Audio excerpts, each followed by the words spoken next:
रूपम सिद्धारूढ़यतीश्वरम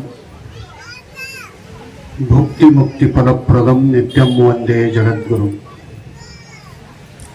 श्रीमते शिवपुत्रेशाय शांताश्रम निवासाय सर्वाभीष्टप्रदायिने श्री गुरुदेवाय मंगलम।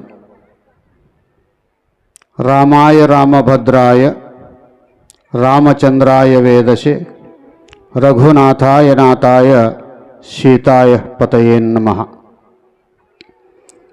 प्रथमदल्ली ಮಂತ್ರಾಲಯದ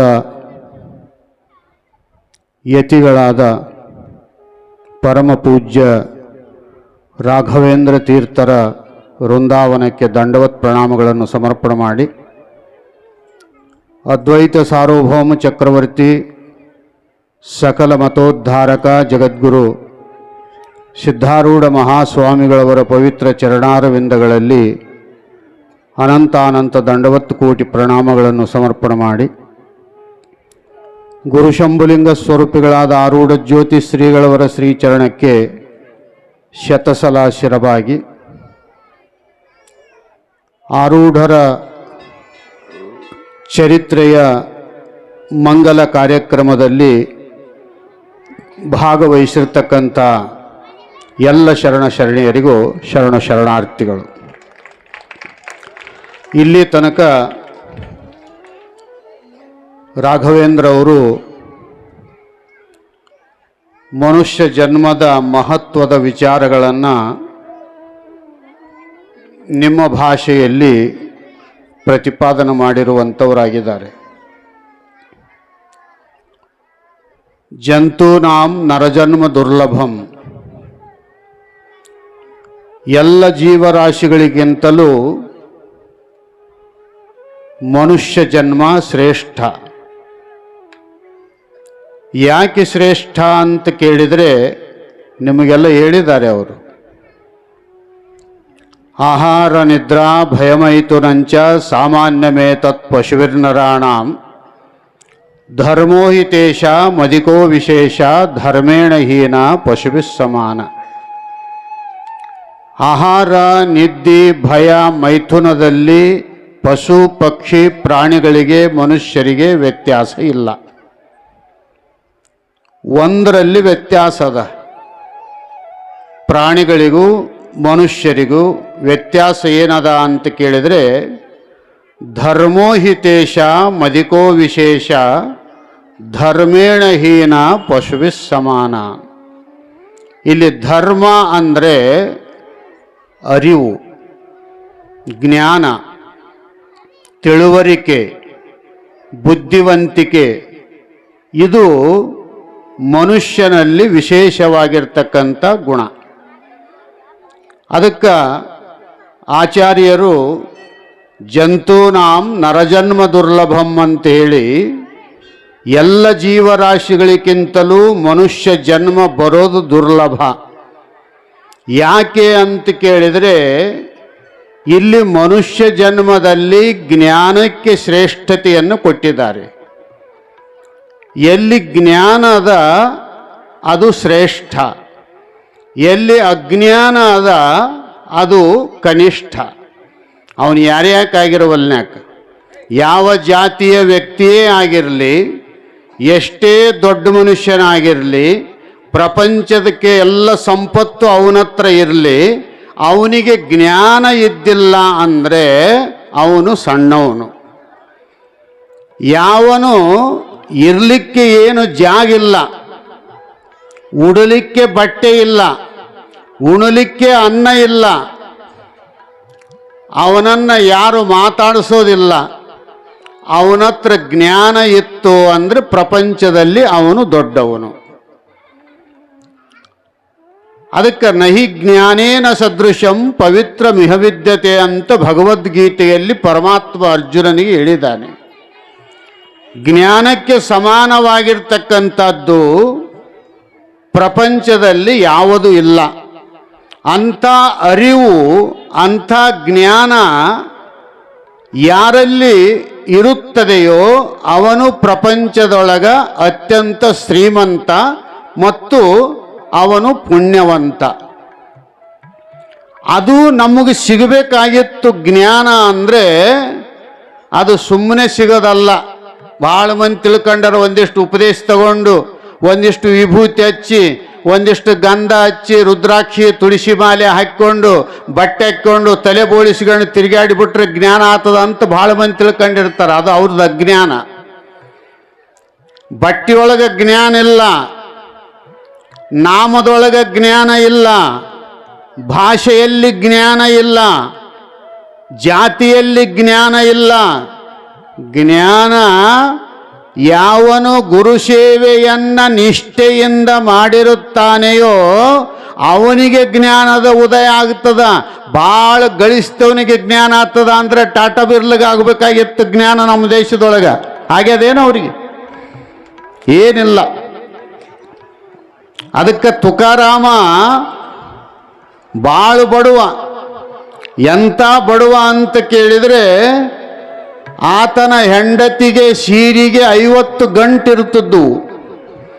ಅರ್ಧ ಸೀರೆ ಹಿಂಡಿ ಹಾಕಿ ಒಣಗಿದ ಮೇಲೆ ಅದನ್ನ ಉಟ್ಕೊಂಡು ಇದ್ರನ್ನ ಮತ್ತೆ ಹಿಂಡಿ ಹಾಕ್ತದ್ಲ. ಅಷ್ಟು ಬಡತನ ಇತ್ತು. ಮಗನಿಗೆ ಬಟ್ಟೆನೇ ಇಲ್ಲ.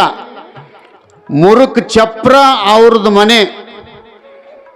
ಒಂದು ದಿವಸ ಶಿವಾಜಿ ಮಹಾರಾಜ ವಿಚಾರ ಮಾಡಿದ, ತುಕಾರಾಮ ಭಾಳ ಬಡವದನ, ಒಂದಿಷ್ಟು ಏನಾದರೂ ಕೊಟ್ಟು ಬರಬೇಕು ಅಂತ ತಿಳ್ಕೊಂಡು ಮಾರುವೇಷದಲ್ಲಿ ಬಂದ. ಮಹಾರಾಜ ಆಗಿ ಬರಲಿಲ್ಲ, ಒಬ್ಬ ಸಾಮಾನ್ಯ ವ್ಯಕ್ತಿಯಾಗಿ ಬಂದು ಗುಡಿಸಲು ಮುಂದೆ ನಿಂತು, ಶಿವಾಜಿ ಮಹಾರಾಜ ಬಂದನಂತ ಹೇಳಿಲ್ಲ, ಮಹಾರಾಜ ಕಳಿಸಿದಾನೆ, ನಾನು ಒಂದಿಷ್ಟು ವಸ್ತುಗಳನ್ನು ನಿಮಗೆ ಕೊಟ್ಟು ಬರಲಿಕ್ಕೆ ಬಂದಿದ್ದೇನೆ ಅಂತ ಕೇಳಿದಾಗ, ನಮ್ಮಂಥವ್ರು ಆಗಿದ್ವಿ ಅಂದರೆ ಬಾಗಿಲಾಗ ತೆಗೆದು ಒಳಗಿಟ್ಟು ಕೇಳ್ದ ಹೋಗಿಬಿಡು, ಮಂದಿ ನೋಡಿಗಿಡ್ಯಾರು ಅಂತ ಅಂತಿದ್ವಿ. ಆದರೆ ತುಕಾರಾಮ ಅಂದ, ಮಹಾರಾಜನಷ್ಟು ಬಡವ ನಾನಲ್ಲ, ಯಾಕೆ ತಂದೆ ಅಂತ ಕೇಳಿದ. ಇದು ಜ್ಞಾನ. ಇದು ಜ್ಞಾನ. ಮಹಾರಾಜನಷ್ಟು ಬಡವ ನಾನಲ್ಲ, ಇದನ್ಯಾಕೆ ತಂದೆ ಅಂತ. ಮಹಾರಾಜಗನಿಸ್ತು, ಎಂಥ ತಾಕತ್ತಿರಬಹುದು. ಈ ತಾಕತ್ತು ಬರಬೇಕಾಗಿತ್ತು ಅಂದರೆ ಎಲ್ಲಿ ಜ್ಞಾನವು ಪಕ್ಕ ಆಗಿರುತ್ತದೆಯೋ ಅಂಥ ಪ್ರಸಂಗದಲ್ಲಿ ತಾಕತ್ತು ಬರುತ್ತದೆ. ಜ್ಞಾನ ಇದ್ದಿಲ್ಲ ಅಂದರೆ ಮನುಷ್ಯ ಪ್ರಪಂಚದಲ್ಲಿ ಒಯ್ದಾಡ್ತಿರ್ತಾನೆ. ಯಾಕೆ ಒಯ್ದಾಡ್ತಾನ ಅಂತ ನಾವಂತೀವಿ. ಶಾಸ್ತ್ರದ ಪ್ರಕಾರ ವಿಚಾರ ಮಾಡಿ ನೋಡಿದರೆ ಸಂಪೂರ್ಣವಾದ ಅರಿವು ಅವನಿಗೆ ಆಗಿಲ್ಲ ಅಂತ ಅರ್ಥ. ಪ್ರಪಂಚದೊಳಗೆ ಯಾಕೆ ಗದ್ದಲಗಳಾಗ್ತವ ಅಂತ ಕೇಳಿದರೆ, ಪ್ರಪಂಚದಲ್ಲಿ ಯಾಕೆ ಅಶಾಂತಿಯಿಂದ ಬದುಕ್ತಾರ ಜನ ಅಂತ ಕೇಳಿದರೆ, ಜ್ಞಾನ ಇರಲಾರ್ದದಕ್ಕೆ. ಜ್ಞಾನ ಆಗಿತ್ತು ಅಂದರೆ ಯಾರು ಏನು ಮಾಡಿದ್ರೆ ಏನಾಗಬೇಕಾಗ್ಯದ? ಗಳಿಸಿದ್ರರ ಏನಾಗಬೇಕಾಗ್ಯದ? ಬಿಕಾರಿ ಇದ್ರರ ಏನಾಗಬೇಕಾಗ್ಯದ? ಬಟ್ಟೆ ಉಟ್ರೆ ಏನಾಗಬೇಕಾಗ್ಯದ? ಬಟ್ಟೆ ಬುಟ್ಟು ತಿರುಗಾಡಿದ್ರರ ಏನಾಗಬೇಕಾಗ್ಯದ? ದೇವರೇ ಸತ್ಯ, ದೇವರೇ ನಿತ್ಯ, ದೇವರೇ ಸರ್ವಸ್ವ ಅಂತಕ್ಕಂಥ ಗಟ್ಟಿತನ ಬಂದಾಗ ಜಗತ್ತು ಏನಿದ್ರು ಏನಾಗಬೇಕಾಗ್ಯದ? ಅಕ್ಕ ಮಹಾದೇವಿ ಅಂದಿಲ್ಲ, ಯಾರರ ಏನರ ಮಾತಾಡಲಿ, ಚೆನ್ನ ಮಲ್ಲಿಕಾರ್ಜುನನ ಕೃಪೆ ನನ್ನ ಮೇಲೆ ಇರಲಿಕ್ಕಾಗಿ ಈ ದೇಹ ನಾಯಿ ತಿಂದರೇನು ನೀರು ಕುಡಿದರೇನು ಅನ್ಲಾಕಿ. ಇದು ಕರ್ಮಕ್ಕನುಗುಣವಾಗಿ ಈ ಶರೀರ ಹುಟ್ಟ್ಯದ. ಎಷ್ಟು ಪುಣ್ಯ ಇದು ಗಳಿಸ್ಯದ ಅಷ್ಟು ಸುಖ ಇದಕ್ಕೆ ಸಿಗ್ತದ. ಮತ್ತು ಒಂದು ದಿವಸ ಪುಣ್ಯ ತೀರಿದ ಮೇಲೆ ಇದು ಮತ್ತೆ ಯಥಾ ಪ್ರಕಾರವಾಗಿ ಜೀವನ ಮಾಡುತ್ತದೆ. ನಾವು ಶರೀರವೇ ಸತ್ಯ ಅಂತ ತಿಳ್ಕೊಂಡಿವಿ ಅಂದರೆ ನಮ್ಗೆ ಬ್ರಹ್ಮಜ್ಞಾನ ಆಗ್ತದೆ ಹೊರತು ಬ್ರಹ್ಮಜ್ಞಾನ ಆಗೋದಿಲ್ಲ. ಬ್ರಹ್ಮಜ್ಞಾನಿಗಳಂತೆ ಮಾತಾಡಬಹುದು, ಆದರೆ ಇರುವಿಕೆ ಬೇಕಲ್ಲ. ಇರುವಿಕೆ ಇಲ್ಲ ಅಂದರೆ ಮನುಷ್ಯನಿಗೆ ಸುಖ ಇಲ್ಲ. ಯಾವನೋ ಒಬ್ಬ ಏನದ ಅಂದ್ರೆ ಗಾಂಧೀಜಿ ಆಗಬೇಕನ್ನಂತ. ಗಾಂಧೀಜಿ ಆಗಬೇಕು ಅಂತ ತಿಳ್ಕೊಂಡು ಕ್ಷೌರಿಕರ ಅಂಗಡಿಗೆ ಹೋಗಿ ತಲೆ ಬೋಳಿಸಿಕೊಂಡ. ಒಂದಿಷ್ಟು ಕಾಟನ್ ಲುಂಗಿ ತಗೊಂಡು ಬಂದ. ಚರ್ಮದ ಅಂಗಡಿಗೆ ಹೋಗಿ ಒಂದಿಷ್ಟು ಚರ್ಮದ ಚಪ್ಪಲ್ ತಗೊಂಡು ಬಂದ. ಒಂದು ಸಣ್ಣದ ಕನ್ನಡಕ ತಗೊಂಡು ಬಂದ 40 ತಗೊಂಡು ಬಂದು ತಲೆ ಬೋಳಿಸಿ ಏನದ ಅಂದ್ರೆ ಸರ್ಕಲ್ದೊಳಗೆ ಒಂದು ಬಡಿಗಿಡ್ಕೊಂಡು ನಿಂತ್ಕೊಂಡ, ನಾನು ಗಾಂಧೀಜಿ ಆಗೀನಿ ಅಂತ. ಅಜ್ಞಾನಿಗಳಾಗಿರ್ತಕ್ಕಂಥ ಹುಡುಗರು ಅವು ಮಾತಾಡ್ತಿದ್ವು, ಇವನು ಗಾಂಧೀಜಿ ಗಾಂಧೀಜಿ ಅಂತ. ಬುದ್ಧಿವಂತರು ಅಂತಿದ್ರು, ಇವನೆಂತ ಬುದ್ಧಿಗೇಡಿ ಅಂದ್ರು. ಹಲ್ಲು ಕಿತ್ಕೊಂಡ್ರೆ ಗಾಂಧೀಜಿ ಆಗೋದಿಲ್ಲ, ತಲೆ ಬೋಳಿಸಿಕೊಂಡ್ರೆ ಗಾಂಧೀಜಿ ಆಗೋದಿಲ್ಲ, ಚಸ್ಮಾ ಇಟ್ಕೊಂಡ್ರೆ ಗಾಂಧೀಜಿ ಆಗೋದಿಲ್ಲ.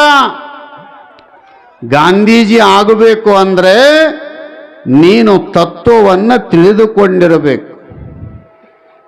ಇಲ್ಲ ಅಂದ್ರೆ ಅದಕ್ಕೆ ಅಪ್ಪ ಬಸವಣ್ಣಂತನ ಲಾಂಛನಕ್ಕೆ ಶರಣೆಂಬೆ, ಲಾಂಛನಕ್ಕೆ ತಕ್ಕ ಆಚಾರ ಇಲ್ಲದಿರೇ ಕೂಡಲ ಸಂಗಮ ದೇವ ನಿನ್ನ ಪಾದ ಸಾಕ್ಷಿಯಾಗಿ ಛೀಯೆಂಬೆ ಅಂತ ಹೇಳಿದ್ದಾನೆ.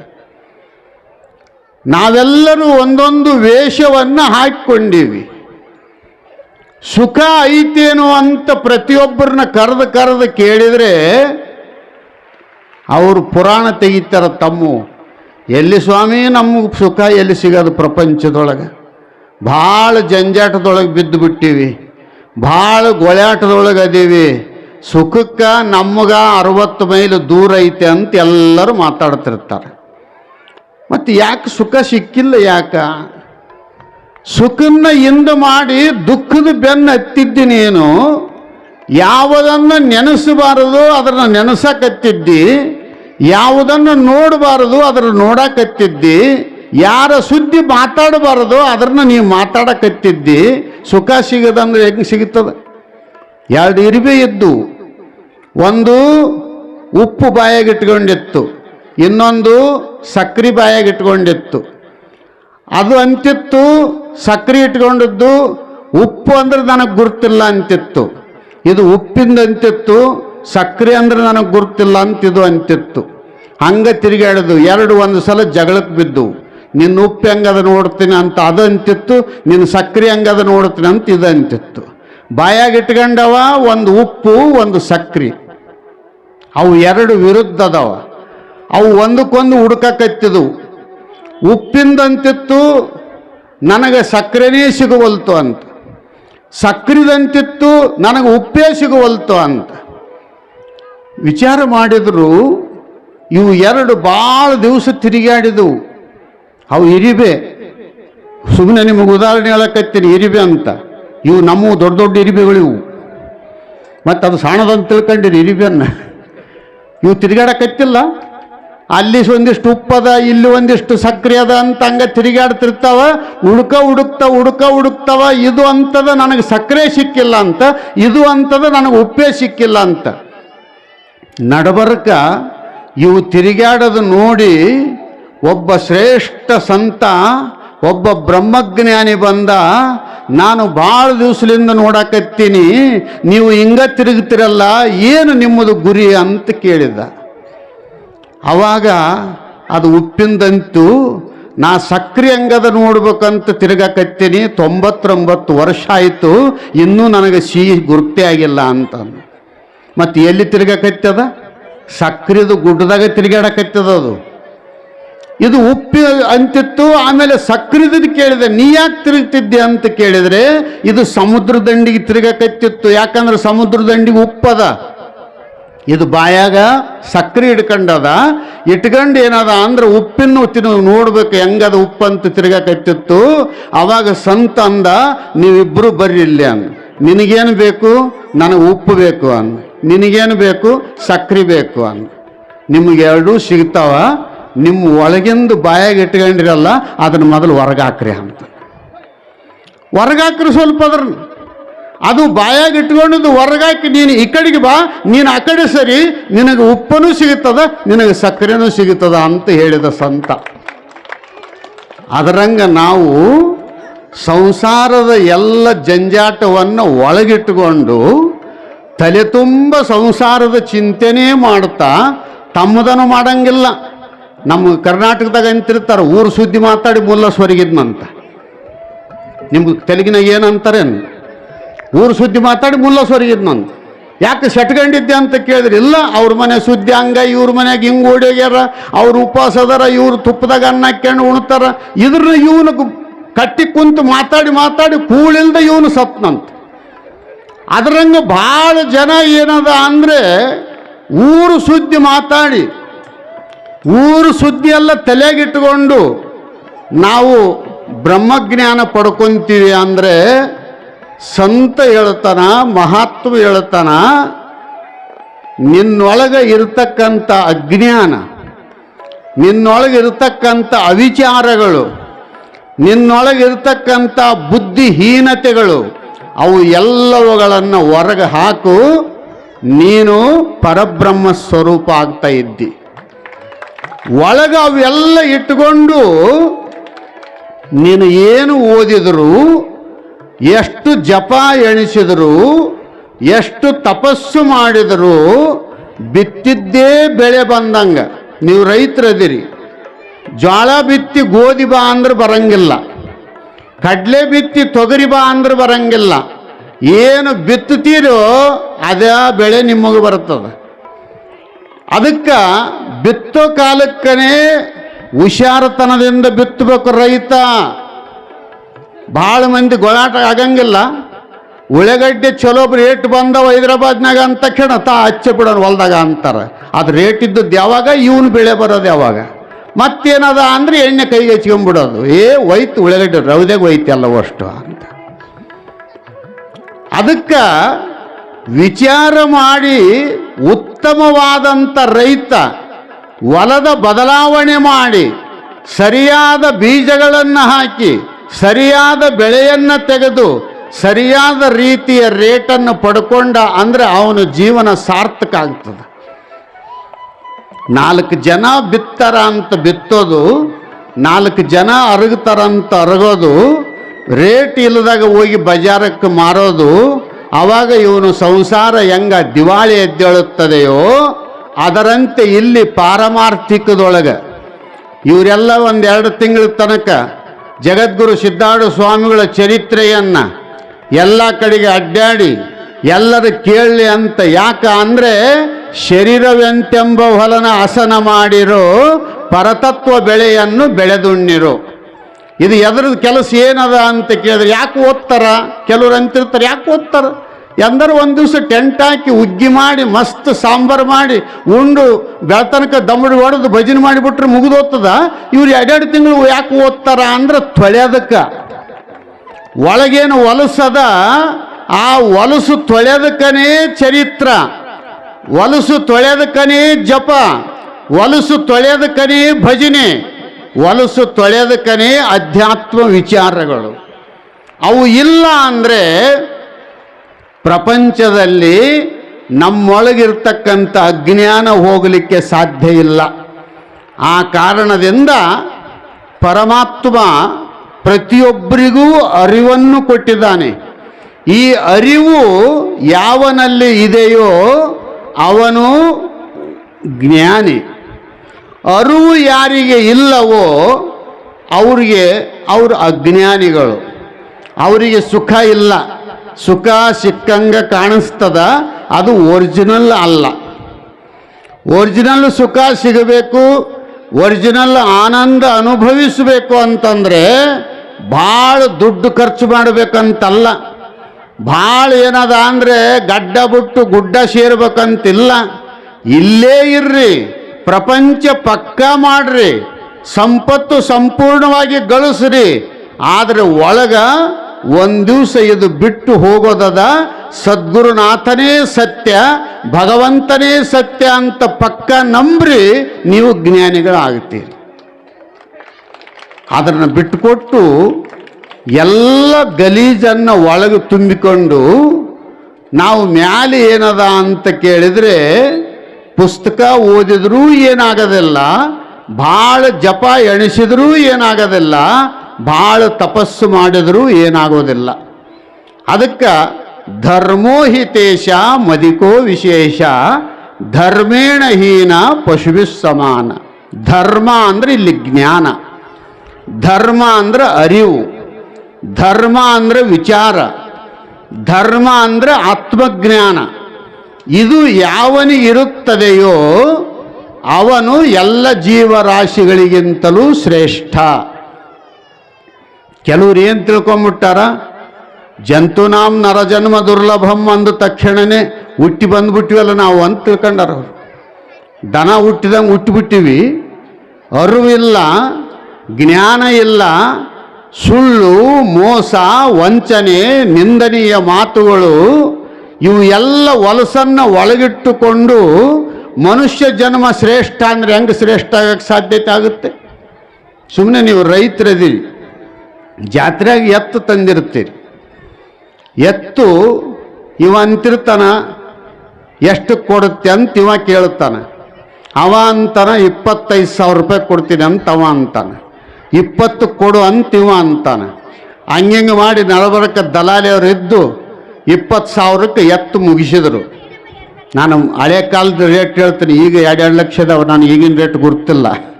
ಆ ಹಳೆ ಕಾಲದಾಗ 20,000 ರೂಪಾಯಿ ಎತ್ತಾದ್ರೆ ನೋಡಕ್ಕೆ ಬರ್ತಿದ್ರು ಮನೆಗಳಿಗೆ. ಅವ 20,000 ರೂಪಾಯಿ ಕೊಟ್ಟು ಎತ್ತು ತಂದ.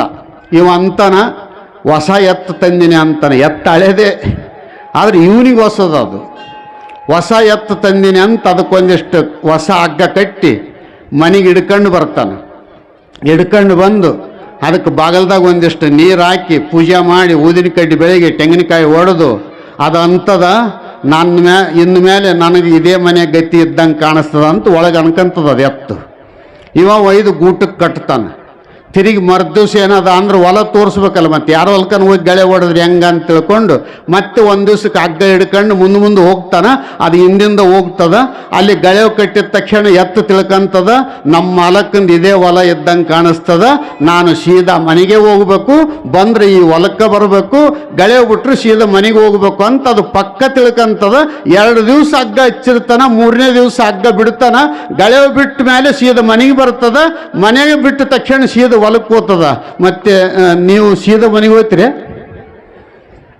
ಒತ್ತು ಮುಳುಗಿದ ಮೇಲೆ ಮಾಧವರಮಕ್ಕೆ ಹೋದ್ರಿ ಅಂದ್ರೆ, ಇಲ್ಲಾಂದ್ರೆ ಬ್ರಿಡ್ಜಿಗೆ ಹೋದ್ರಿ ಅಂದ್ರೆ ಸೀದಾ ಬರ್ತೀರಿ ಮನೆಗೆ? ಸೀದಾ ಬರಂಗಿಲ್ಲ. ಎಲ್ಲಿ ಹೋಗ್ತೀರಿ? ಗಟರ್ದಾಗ ಬೀಳ್ತಾರೆ. ಯಾಕೆ ಬಿದ್ದ ಅಂದ್ರೆ, ಇಲ್ಲ ಸ್ವಲ್ಪ ಜೋಲಿಯಾಗಿದ್ದ ಅದಕ್ಕೆ ಬಿದ್ದ ಅಂತ. ಮತ್ತೇನು ದನ ಎತ್ತು ಶ್ರೇಷ್ಠ ಏನು ಮನುಷ್ಯರು ಶ್ರೇಷ್ಠ? ದನ ಸುಮಾರು ಅಂತ ಶಾಸ್ತ್ರ ಹೇಳುತ್ತದ. ಜಂತು ನಾಂ ನರಜನ್ಮ ದುರ್ಲಭಂ ಅಂತ ಶಾಸ್ತ್ರ ಹೇಳುತ್ತದ. ಅರಿವಿನ ಜನ್ಮ, ವಿಚಾರ ಜನ್ಮ, ಬುದ್ಧಿವಂತಿಕೆಯ ಜನ್ಮ. ಚಲೋ ಬಟ್ಟೆ ತೊಡಬೇಕೆಂಬುದು ಅರುವದ, ಗೊಳಿಸ್ಬೇಕು ಅನ್ನೋದು ಅರುವದ, ಕಿಶೆದಾಗ 10,000 ರೂಪಾಯಿ ಪೆಂಡಿ ಇಟ್ಕೊಳ್ಬೇಕಂತ ಅರುವದ. ಆದರೆ ಗುರು ಮತ್ತು ದೇವರಿಗೆ ಕೈ ಮುಗಿದುಕೊಂಡು ಈ ಮನುಷ್ಯ ಜನ್ಮ ಸಾರ್ಥಕ ಮಾಡಿಕೊಳ್ಬೇಕಂತ ಅರಿವು ಇದ್ದಿಲ್ಲ ಅಂದ್ರೆ ಆ ದನದಕ್ಕಿಂತ ಸುಮಾರು ನೀನಂತ ಶಾಸ್ತ್ರ ಹೇಳುತ್ತದೆ. ಆ ದನದಕ್ಕಿಂತ ಸುಮಾರು ದನ ಸೀದಾ ಬರ್ತದ. ಅದಂತದ ನಮ್ಮ ಮಾಲಕ ನಮಗೆ 20,000 ರೂಪಾಯಿ ಕೊಟ್ಟು ಖರೀದಿ ಮಾಡ್ಯಾನ. 20,000 ರೂಪಾಯಿದ ಋಣ ಮುಟ್ಟಿಸ್ಬೇಕು ನಾವು. ಮಾಲಕನನ್ನ ಸೌಕಾರನನ್ನಾಗಿ ಮಾಡಬೇಕು, ಬೆವರು ಸುರಿಸಿ ದುಡಿಬೇಕು ಅಂತ ದನಕ್ಕೆ ಗುರ್ತದ. 9 ತಿಂಗಳು ಒತ್ತು ಹಡಿದು ತಂದೆ ತಾಯಿಗಳು ನಮಗೆ ಬೆಳೆಸಿ ಕುಂಡೆ ತೊಳೆದು ಚಡ್ಡಿ ಹಾಕಿ ಸಾಲಿ ಕಲಿಸಿ ಬುದ್ಧಿವಂತ ಆಗ ಮಗ ಅಂತ ತಲೆ ಮೇಲೆ ಕೈ ಇಟ್ಟು ಕಳಿಸ್ಕೊಟ್ರೆ ಇವನು ಬಜಾರ್ದಾಗ ತಿರುಗಾಡಿ ಕುಡಿದು ತಿಂದು ಮಜಾ ಮಾಡಿ ಇನ್ನೊಬ್ಬರು ಕೂಡ ಒದಿಸಿಕೊಂಡು ತಾನು ಒದ್ದು ಸೀದಾ ಮನೆಗೆ ಬರ್ತಾನ ಅಂತಂದ್ರೆ ಆ ಎತ್ತು ಚಲೋ ಏನು ಇವನು ಚಲೋ? ಯಾವ ಜನ್ಮ ಶ್ರೇಷ್ಠ ಇದ್ರೊಳಗ? ಅದಕ್ಕೆ ಮನುಷ್ಯ ಅರಿವಿನಿಂದ ಬದುಕಬೇಕು, ಮನುಷ್ಯ ಬುದ್ಧಿವಂತಿಕೆಯಿಂದ ಬದುಕಬೇಕು. 9 ತಿಂಗಳ ಒತ್ತು ಹಡೆದಂಥ ತಂದೆ ತಾಯಿಗಳ ಸೇವೆ ಮಾಡಬೇಕು. ಮುದುಕರಾಗಿರ್ತಕ್ಕಂಥ ತಂದೆ ತಾಯಿಗಳಿಗೆ ಹೊಟ್ಟೆ ತುಂಬ ಒಂದು ತುತ್ತು ಅನ್ನ ಹಾಕಬೇಕು, ಅವರು ಸೇವಾ ಮಾಡಬೇಕು. ದೀನ ದಲಿತರು ಬಂದರೆ ಅವರಿಗೊಂದು ತುತ್ತು ಅನ್ನ ಹಾಕಬೇಕು. ಎಲ್ಲರೂ ಯಾರೇ ಇದ್ರೂ ಸಹಿತ ಅಪ್ಪ ಬಸವಣ್ಣ ಅಂದಂಗ ಇವನಾರವ ಇವನಾರವ ಇವನಾರವ ಎಂದೆನಿಸಿದಿರಯ್ಯ, ಇವ ನಮ್ಮವ ನಮ್ಮವ ನಮ್ಮವ ನಮ್ಮ ಮಗನ ಎಂದೆನಿಸಯ್ಯ ಕೂಡಲ ಸಂಗಮ ದೇವ ಅಂದ ಹಾಗೆ ಯಾರೇ ಇದ್ರೂ ಸಹಿತ ಇವರು ನಮ್ಮವರು ಅಂತಕ್ಕಂಥ ಪ್ರೀತಿಯ ಮಾತುಗಳು ಬರಲಿಲ್ಲ ಅಂದ್ರೆ ನಿನ್ನ ಜನ್ಮಕ್ಕೆ ಧಿಕ್ಕಾರ ಅಂತದ ಶಾಸ್ತ್ರ. ಅನ್ನ ಉಣ್ತೀವಿಲ್ಲ ನಾವು, ಎತ್ತುಗಳು ಸಪ್ಪೆ ತಿಂತಾವ, ಆದ್ರೆ ನಾವು ಬಿಸಿ ಬಿಸಿದ ಅನ್ನ ಉಣ್ತೀವಿ. ಅನ್ನ ಉಂಡೀವಿ ಅಂದಮೇಲೆ ಅರಿವು ಅಂತಕ್ಕಂಥದ್ದು ಪ್ರತಿಯೊಬ್ಬರಿಗೂ ಬೇಕು. ಆ ಅರಿವು ಇದ್ದಿಲ್ಲ ಅಂದರೆ ಶಾಸ್ತ್ರದೊಳಗ ಬಾಲಕೋಡುಗಳಿಲ್ಲದ 2 ಕಾಲಿನ ದನ ಅಂತ ಕರೆದಾರ. ಬಾಲಿಲ್ಲ, ಕೋಡಿಲ್ಲ, 2 ಕಾಲಿನ ದನ. ಅದು 4 ಕಾಲಿನ ದನ, ಇದು 2 ಕಾಲಿನ ದನ ಅಂತ ಹೇಳಿದ್ದಾರೆ. ಅದಕ್ಕೆ ಇದು ತಿಂಗಳಾನುಗಟ್ಲೆ, ಇದು 3ನೇ ವರ್ಷ 4ನೇ ವರ್ಷ ಚರಿತ್ರೆ ಪಾರಾಯಣ. 3ನೇ ವರ್ಷ ಉದ್ದೇಶ ಏನದ ಅಂತ ಕೇಳಿದರೆ, ಹೆಂಗ ಕೋಳಿ ಬೆಳಗ ಮುಂಜಾನೆ 4 ಗಂಟೆಕ್ಕನೆ ಕೂಗ್ತದ. ಯಾಕೆ ಕೂಗ್ತದ ಕೋಳಿ ಅಂತ ಕೇಳಿದರೆ, ಅದನ್ನು ಕೇಳಿರ್ಬೇಕಾರೆ ಕೋಳಿನ ಯಾಕೆ ಕೂಗುತ್ತೆ ಅಂದರೆ, ನನಗೆ ಬೆಳಗ ಮುಂಜಾನೆ 4 ಗಂಟೆಗೆ ಆನಂದ ಅನ್ನಿಸ್ತದ, ನಾನು ಅದಕ್ಕೆ ಕೂಗ್ತೀನಿ ಅಂತ. ಕೋಳಿ ಕೂಗ್ಯದ ಅಂತ ತಿಳ್ಕೊಂಡು ಉತ್ತಮವಾದಂಥ ರೈತ ಎದ್ದು ಎತ್ತುಗಳಿಗೆ, ಎಮ್ಮಿಗೆ, ಆಕಳಿಗೆ ಮೇವು ಹಾಕಿ ನೀರು ಕುಡಿಸಿ ಹೊಲಕ್ಕೆ ಹೋಗಿ ಅಲ್ಲಿ ಮತ್ತೆ ಮನೆಗೆ ಬಂದು ಗಳೆವಕ್ಕೆ ಹೋಗಿ ಮತ್ತೆ ಮನೆಗೆ ಬಂದು ಆರಾಮ್ ನಿದ್ದೆ ಮಾಡಿ ಚಲೋ ಊಟ ಮಾಡಿದ ಮನುಷ್ಯ ಅಂದರೆ ಅವ ಅಂತಿರ್ತಾನ, ನಮ್ಮ ಮನೆಯೊಳಗೆ ಗಡಿಯಾರ ಬೇಕಾಗಿಲ್ಲ, ಯಾರ್ದೋ ಮನ್ಯಾಗ ಕೋಳಿ ಗೂಡ್ನ್ಯಾಗ ಇರ್ತದ, 4 ಗಂಟೆಗೆ ಕೂಗ್ತದ, ಕೂಗಿದ ತಕ್ಷಣ ಎದ್ದದಕ್ಕೆ ನಾನು ಸಂಸಾರ ಸಸಾರ ಆಗ್ಯದ ಅಂತ ಅವ ಅಂತಾನ. ಅದು ಕೂಗಿದದಕ್ಕನೇ ನನ್ನ ಸಂಸಾರ ಚಲೋ ಆಗ್ಯದ. ಬೆಳಗ ಮುಂಜಾನೆ ಎದ್ದೇಳ್ತೀನಿ, ಎತ್ತುಗಳಿಗೆ ಮೇವು ಹಾಕ್ತೀನಿ, ನೀರು ಕುಡಿಸ್ತೀನಿ, ಎಂಡಿ ಕಸ ಬಳಿತೀನಿ, ಮತ್ತು ಬೆಳಿಗ್ಗೆ 6 ಗಂಟೆಕ್ಕನೆ ಹೊಲಕ್ಕೆ ಹೋಗ್ತೀನಿ. ಮತ್ತು 9 ಗಂಟೆ ಆದ್ರೂ ಕೌದ್ಯಾಗ ಮಲಿಕೊಳ್ಳೋರಿದ್ರು ಅಂದ್ರೆ ಮತ್ತೆ ಆ ಕೋಳಿ ಅಂತದ, ನಿಮ್ಮ ಮನೆ ಬರಕ್ಕೆ ನಾ ಏನು ಮಾಡಂದೆ ಅಂತದ. ಅದರಂಗ ಇವರು ಈಶ್ವರನ ಗುಡಿ ಒಳಗೆ, ಆಂಜನೇಯ ಸ್ವಾಮಿ ಗುಡಿ ಒಳಗೆ, ಒಬ್ಬೊಬ್ಬರು ಮನೆಯೊಳಗೆ ಆ ಕೋಳಿ ಹೆಂಗೆ ಬೆಳಗ ಮುಂಜಾನೆ ಕೂಗ್ತದ, ಅದರಂಗ 3 ವರ್ಷ ಆಯ್ತು ಇವರು ಕೂಗಾಕತ್ಯಾರ. ಸಿದ್ಧಾರೂಢ ಚರಿತ್ರ ಅಂತ ಮುಂದಿಟ್ಟುಕೊಂಡು ಶ್ರೀಮದ್ ಭಗವದ್ಗೀತೆಯ ಶ್ಲೋಕಗಳನ್ನು ಪರಮಾತ್ಮ ಅರ್ಜುನನಿಗೆ ಏನು ಉಪದೇಶ ಮಾಡಿದ್ದಾನೆ ಅನ್ನುವಂಥ ವಿಚಾರಗಳನ್ನು ಇವರು ಪ್ರತಿನಿತ್ಯನೂ ಕೂಗ್ತಾರ, ಕೋಳಿ ಕೂಗಿದಂಗೆ. ಯಾರು ಬುದ್ಧಿವಂತರಾದವರು ಏನು ಕೊಡೋದಿಲ್ಲ ತಗೊಳ್ಳೋದಿಲ್ಲ, ಕೂಗೋ ಕಾಲಕ್ಕೆ ಕೋಗಿಲೆ ಕೂಗ್ತಿತ್ತು ಅಂದರೆ ಸುಮ್ಮನೆ ಕುಂತು ಕೇಳಬೇಕು, ಆನಂದ ಅನ್ನಿಸ್ತದೆ. ಖರ್ಚು ಮಾಡಿಕೊಂಡ್ರೆ ಆನಂದ ಅಲ್ಲದು, ಸುಮ್ಮನೆ ಕೇಳಬೇಕು. ಕಿವಿ ಕೊಟ್ಟನ ಪರಮಾತ್ಮ ಅಂದರೆ ಹೇಳಿದವರು ಮಾತುಗಳು ಕೇಳಬೇಕು. ಸಂಸಾರ ಸಸಾರ ಆಗಬೇಕು. ಆದರೆ ಸಂಸಾರದಲ್ಲಿ ಬುದ್ಧಿವಂತನಾಗಿ ಬದುಕಬೇಕಾಗಿತ್ತು ಅಂದರೆ ಒಳ್ಳೆಯ ವಿಚಾರಗಳನ್ನು ನಾವು ಕೇಳಬೇಕು. ಕೇಳಿ ಅದರಂತೆ ನಡೆದಿದ್ದೇ ಆದರೆ ನಮ್ಮ ಜೀವನ ಅಂತಕ್ಕಂಥದ್ದು ಸಸಾರ ಆಗಲಿಕ್ಕೆ ಕಾರಣೀಭೂತ ಆಗತ್ತೆ. ಇಲ್ಲ ಕೂಗೋರು ಕೂಗ್ತಾರ, ನಮಗೇನು ಸಂಬಂಧ, ನಾವು ಆರಾಮ್ 9 ಗಂಟೆ ತನಕ ಕೌದ್ಯಾಗ ಕಾಲು ಚಾಚಿ 10 ಗಂಟೆಗೆ ಎದ್ದು 11 ಗಂಟೆಗೆ ನಾಯಿ ತಿಂದಂಗೆ ತಿಂದು ಮತ್ತೆ ಉದ್ರಿ ಕಟ್ಟಿಗೆ ಬಂದು ಉದ್ರಿ ಬೀಡಿ ಸೇದಿ ಉದ್ರಿ ಚಹಾ ಕುಡಿದು ಉದ್ರಿ ಸುದ್ದಿ ಮಾತಾಡಿ ಮತ್ತೆ ಸಂಜೆಗೆ ಮತ್ತೆ ಹೋಗಿ ರಾತ್ರಿ 11 ಗಂಟೆಗೆ ಕೂಳು ತಿಂದು, ಅನ್ನ ಅಲ್ಲ ಕೂಳು ನಾಯಿಗೆ ಹಾಕ್ತಾರಲ್ಲ, ಆ ಕೂಳು ತಿಂದು ಮತ್ತೆ ಕೌದ್ಯಾಗ ಕಾಲು ಚಾಚಿಬಿಟ್ರೆ ಮತ್ತೆ ಮುಂಜಾನೆ 9 ಗಂಟೆಗೇನೆ ಕಣ್ಣು ತೆರಿತಿದ್ವಿ ಅಂತಂದರೆ ಅವನು ಜನ್ಮ ನಾಯಿ ಜನ್ಮದಕ್ಕಿಂತ ಸುಮಾರ. ಅದಕ್ಕೆ ಜಗದ್ಗುರು ಸಿದ್ಧಾರೂಢ ಚರಿತ್ರೆಯಲ್ಲಿ ಮನುಷ್ಯ ಜನ್ಮದ ಕಿಮ್ಮತ್ತು, ಮನುಷ್ಯ ಜನ್ಮದ ಮಹತ್ವ ಏನು ತಿಳಿದುಕೊಂಡ್ರೆ ಪರಮ ಸುಖ ಇವನು ಅನುಭವಿಸ್ತಾನನ್ನುವಂಥ ವಿಚಾರಗಳನ್ನು 56 ಅಧ್ಯಾಯಗಳಲ್ಲಿ ಸವಿಸ್ತಾರವಾಗಿ ಏನದ ಅಂದರೆ ಮಹಾತ್ಮರು ಉಪದೇಶ ಮಾಡಿದ್ದಾರೆ. ಅವ್ರ ಮಾತುಗಳನ್ನು ನಿಮ್ಮೆಲ್ಲರಿಗೆ 2-3 ತಿಂಗಳ ತನಕ ದಿವಸ ಒಂದೊಂದು ಅಧ್ಯಾಯದಂತೆ ನಿಮ್ಮೆಲ್ಲರಿಗೆ ಕೇಳುವ ಹಾಗೆ ಏನದ ಅಂದರೆ ಇವರು ನಡೆಸಿ ಇವತ್ತಿನ ದಿವಸ ಏನದ ಅಂದರೆ ಎಲ್ಲರನ್ನ ಸೇರಿಸಿ ಎಲ್ಲರಿಗೂ ಅಧ್ಯಾತ್ಮದ ವಿಚಾರಗಳು ತಿಳಿಸಬೇಕು. ನಮ್ಮ ಊರು ಉದ್ಧಾರ ಆಗಬೇಕು. ನಾವೇನು ಸಿದ್ಧಾರೂಢರ ಕೃಪಾ ಪಡ್ಕೊಂಡು ಆನಂದ ಪಟ್ಟೀವಿ, ನಮ್ಮೂರಿನ ಜನನೂ ಸಹಿತ ಈ ಆನಂದ ಅನುಭವಿಸಲಿ ಅನ್ನುವಂಥ ಉದ್ದೇಶವನ್ನಿಟ್ಟುಕೊಂಡು ಇದು 3ನೇ ವರ್ಷದ ಕಾರ್ಯಕ್ರಮ. ಪ್ರತಿ ವರ್ಷ ಇದೇ ಪ್ರಕಾರವಾಗಿ ಮಾಡಿ ನಿಮ್ಮೆಲ್ಲರಿಗೆ ಅನ್ನದಾನ ಅಂತಕ್ಕಂಥದ್ದು ಅಲ್ಲಿ ನೀಡಿ ಏನದ ಅಂತ ಕೇಳಿದರೆ ಒಳ್ಳೆಯ ಕೆಲಸ ಅನ್ನುವಂಥದ್ದು ಮಾಡಿರುವಂಥವ್ರಾಗಿದ್ದಾರೆ. ಪುಣ್ಯಾತ್ಮರೇ, ಇದು ಶ್ರೇಷ್ಠವಾಗಿರ್ತಕ್ಕಂಥ ಮನುಷ್ಯ ಜನ್ಮ. ಈ ಜನ್ಮದಲ್ಲಿ ಏನದ ಅಂತ ಕೇಳಿದರೆ ಪ್ರತಿಯೊಬ್ಬರು ಎಲ್ಲರೂ ನಮ್ಮ ಮಹತ್ವ, ಜೀವನದ ಮಹತ್ವವನ್ನು ಅರಿತುಕೊಂಡು ಪ್ರತಿಯೊಬ್ಬ ಜೀವಿಗಳು ಸುಖ ಶಾಂತಿ ನೆಮ್ಮದಿಯಿಂದ ಬಾಳಬೇಕಾಗಿತ್ತು ಅಂದರೆ ನಾವು ಏನು ಮಾಡೋದಿಲ್ಲ. ನಮ್ಮ ಯಾವ ದೇವರ ಮೇಲೆ ನಾವು ನಿಷ್ಠೆ ಇಟ್ಟಿದ್ದೆವು, ನಾವು ಶ್ರೀರಾಮಚಂದ್ರನ ಮೇಲೆ ನಿಷ್ಠೆ ಇಟ್ಟಿದ್ವಿ ಅಂದರೆ ರಾಮ ಮಂತ್ರವನ್ನು ಜಪ ಮಾಡೋಣ. ಕೃಷ್ಣ ಪರಮಾತ್ಮ ಮೇಲೆ ನಿಷ್ಠೆ ಇಟ್ಟಿದ್ವಿ ಅಂದರೆ ಗೋಪಾಲಕೃಷ್ಣನ ನಾಮಸ್ಮರಣೆಯನ್ನು ಮಾಡೋಣ. ಶಿವನ ಮೇಲೆ ನಿಷ್ಠೆ ಇಟ್ಟಿದ್ವಿ ಅಂದರೆ ಓಂ ನಮಃ ಶಿವಾಯ ಮಂತ್ರದ ಮೇಲೆ ನಿಷ್ಠೆ ಇಡೋಣ. ಶಕ್ತಿ ದೇವತೆಯ ಮೇಲೆ ನಿಷ್ಠೆ ಇತ್ತು ಅಂದರೆ ಓಂ ನಮೋ ಭಗವತಿ ರಾಜರಾಜೇಶ್ವರಿಯಾಯ ನಮಃ ಅಂತಕ್ಕಂಥ ಮಂತ್ರವನ್ನು ಪ್ರತಿಯೊಬ್ಬ ವ್ಯಕ್ತಿಗಳು, ನೀವು ಯಾವ ದೇವರಿಗಾರ ನಮಸ್ಕಾರ ಮಾಡ್ರಿ, ಅದು ನಮಗೆ ಸಂಬಂಧ ಇಲ್ಲ. ನಾವು ಹಿಂಗೆ ಬರಬೇಕು ಹಿಂಗೆ ಇರಬೇಕು ಅಂತ ಹೇಳಂಗಿಲ್ಲ. ಸರ್ವದೇವ ನಮಸ್ಕಾರ ಕೇಶವಂ ಪ್ರತಿಗಚ್ಚತಿ. ನೀವು ಯಾವ ದೇವರಿಗಾರ ನಮಸ್ಕಾರ ಮಾಡ್ರಿ, ಯಾವ ದಿಕ್ಕಿಗೆ ನಿಂತರ ನಮಸ್ಕಾರ ಮಾಡ್ರಿ, ಅದು ಪರಮಾತ್ಮಗನೇ ಮುಟ್ಟುತ್ತದೆ.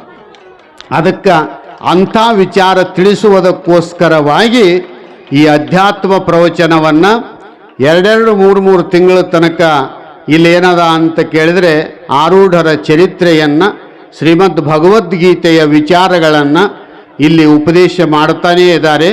ಯಾರ್ಯಾರು ಕೇಳ್ತಾರ ಅವರು ಜನ್ಮ ಸಾರ್ಥಕ ಮಾಡಿಕೊಳ್ಬೇಕು.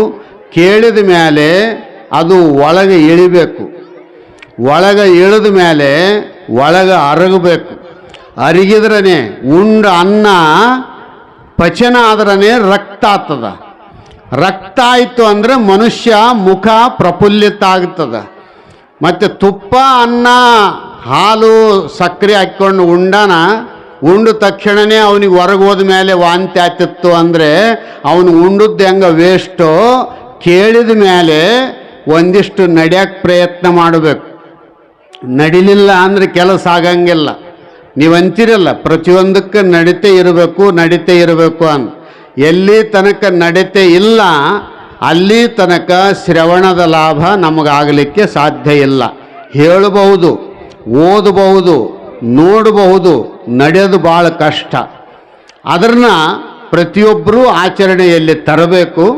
ಎಲ್ಲರೂ ಪ್ರೀತಿ ಪ್ರೇಮದಿಂದ ಬದುಕಬೇಕು. ನಮಗೆ ಮುಕ್ತಿಯ ಸುಖ ಸಿಗಬೇಕಾಗಿತ್ತು ಅಂತಂದರೆ ನಾವೆಲ್ಲರೂ ಸದ್ಗುರುವಿನ ಧ್ಯಾನ, ಸದ್ಗುರುವಿನ ಚಿಂತನೆ, ಸದ್ಗುರು ಸೇವೆ, ಸದ್ಗುರುವಿನ ನಾಮಸ್ಮರಣೆ ಅಂತಕ್ಕಂಥದ್ದು ಸದಾವಕಾಲದಲ್ಲಿ ನಾವು ಮಾಡ್ತಾ ಇದ್ದರೆ, ಸಂತ ಕಬೀರ್ ಹೇಳಿದ ಹಾಗೆ ಶ್ವಾಸ ಶ್ವಾಸಮೇ ನಾಮ ಜಪ ಅಂದ ಹಾಗೆ ಉಸಿರಿನಲ್ಲಿ ಪರಮಾತ್ಮನ ನಾಮಸ್ಮರಣೆಯನ್ನು ನಾವು ಮಾಡ್ತಾ ಇದ್ವಿ ಅಂತಂದರೆ ಭಗವದ್ ಅನುಗ್ರಹ ನಮ್ಮೆಲ್ಲರಿಗೆ ಆಗಲಿಕ್ಕೆ ಸಾಧ್ಯತೆ ಅದ. ನಿಮ್ಮೆಲ್ಲರಿಗೇನದ ಅಂದರೆ ನೀವೆಲ್ಲರೂ ಪುಣ್ಯಾತ್ಮರು.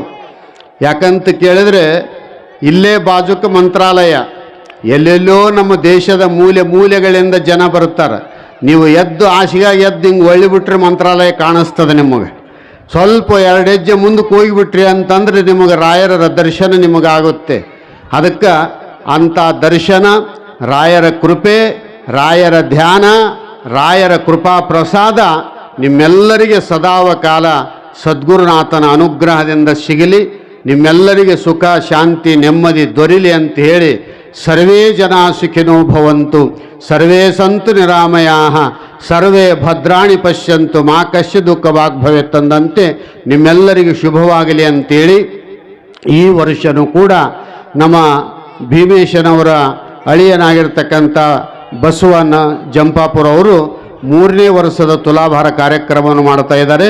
ಅವರ ಕುಟುಂಬಕ್ಕೆ ಜಗದ್ಗುರು ಸಿದ್ಧಾರೂಢ ಸ್ವಾಮಿಗಳವರು, ಮಂತ್ರಾಲಯದ ರಾಘವೇಂದ್ರ ತೀರ್ಥರು ಸನ್ಮಂಗಲ ಆಶೀರ್ವಾದ ಮಾಡಲಿ ಅಂತ ತಿಳ್ಕೊಂಡು ಹಾರೈಸಿ ನನ್ನ 2 ಮಾತುಗಳನ್ನು ಮಂತ್ರಾಲಯದ ಯತಿಗಳ ವೃಂದಾವನಕ್ಕೆ ಪುಷ್ಪರೂಪವಾಗಿ ಸಮರ್ಪಿಸಿ ನನ್ನ ಮಾತಿ ವಿರಾಮ ಕೊಡ್ತೇನೆ. ಹರಿ ಓಂ ತತ್ಸತ್.